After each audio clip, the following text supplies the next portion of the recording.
Avez-vous déjà croisé ces casse-têtes d'acier géants? Ce sont des postes électriques. Il y en a plus de 530 au Québec. Ils sont tous différents et chacun porte un nom distinct. Mais qu'est-ce qu'un poste électrique? Quel rôle joue-t-il dans le transport et la distribution d'électricité?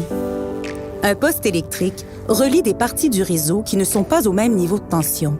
La tension, c'est la différence de potentiel, de pression électrique entre deux points. Elle se mesure en volts. S'il n'y a pas de tension, il n'y a pas de courant.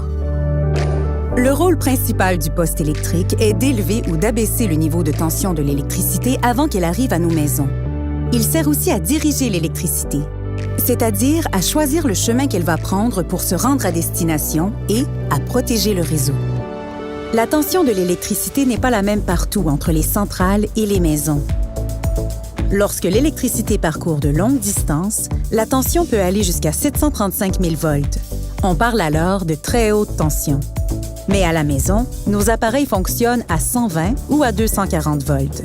On parle alors de basse tension. Pendant son voyage, l'électricité s'arrête à plusieurs postes pour faire changer sa tension. Les postes servent donc à ajuster la tension de l'électricité tout au long de son parcours, de la centrale jusqu'à nos prises de courant. Mais qu'est-ce qui se passe à l'intérieur d'un poste? L'électricité arrive par des conducteurs souples, c'est-à-dire des câbles qui sont supportés par des pylônes. Dans le poste, l'électricité circule dans des jeux de barres. Ce sont le plus souvent de gros conducteurs rigides.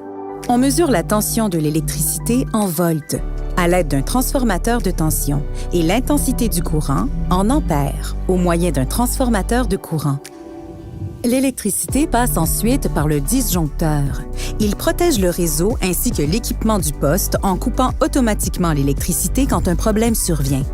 On peut aussi ouvrir et fermer le disjoncteur manuellement, pour l'entretien par exemple. Un peu de la même manière que les disjoncteurs dans le tableau de distribution de la maison. Il en existe plusieurs modèles, mais ils ont tous le même rôle. Le sectionneur est comme un grand interrupteur. On voit facilement s'il est ouvert ou fermé.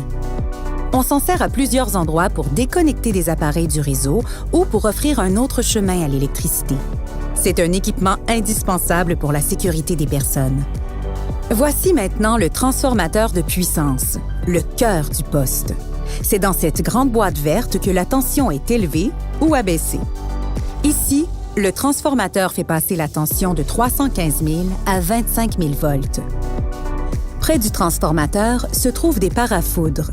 Ils sont là pour protéger les transformateurs des surtensions.